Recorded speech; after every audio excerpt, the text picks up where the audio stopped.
भारत माता की, भारत माता की, भारत माता की, वंदे वंदे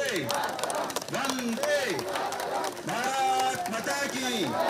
वंदे भारत माता की, भारत माता की, वंदे वंदे। आज 78तम स्वाधीनता दिवस रे ओडावासी को प्रथमे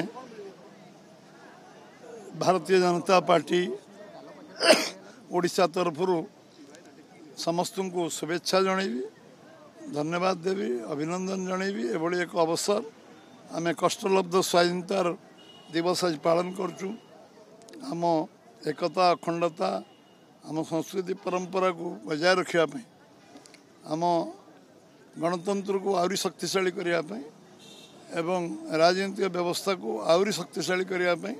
समस्ते आम संकल्प आज नबार दिन एवं आम समस्तंकर ये दिवस दायित्व दिवस एवं ये दिवस आम समस्त ओडिशा को 1 नंबर राज्य परिणत करिवार दिवस एवं ये दिवस होची ओडिशार जो संभावना अच्छी एवं युवक कृषक एवं महिला मान मुहर हस फुटेबार दिवस तापाई प्रतिबद्धतार दिवस एवं आम समस्ते एकाकार ही ओडिशार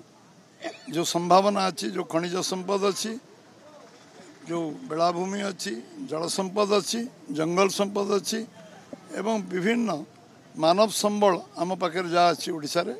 ताकू पूर्ण विनियोग करवा, ओडिशा को विकसित ओडिशा करवा, ओडिशा को 1 नंबर राज्य भारत परिणत करवा, भारतवर्ष विकसित भारत को रे योगदान ओडिशार अधिक रो निश्चय आज दिन रे समस्तंकर प्रेरणा उत्साह संकल्प दिन हवा उचित एवं से ये स्वाधीनता दिवस आम समस्त गोटे स्मरणीय स्वाधीनता दिवस। स्वाधीनता दिवस समस्त गणतंत्र अधिकार अच्छी, समस्ते बुलवार अधिकार अच्छी, कहबार अधिकार अच्छी। जो माने करना जो मैंने बुलवा चाहिए निश्चय आम बुलवा आम चाहबू जे विरोधी दल नेता सब राज्यर सब कोण अनुकोण जातु, लोकों दुख दुर्दशा समस्या बुझंतु एवं लोकों समस्या जो समाधान जो डाहिनी आम परामर्श दिंतु। यही कथा आम करें एवं ये कार्य को बीजेपी समाप्त करूँ, बीजेपी करूँ से दायित्व से लिखिकी लिस्ट कर दिंतु जे मुझे काम 24 वर्ष भर करें बीजेपी कार्य करूँ। निश्चित भाव में बीजेपी संकल्प नहीं आसी 5 वर्ष ये कार्य को आम पूरा करूँ, जो काम सी कर स्वीकार करें आम सब करूँ।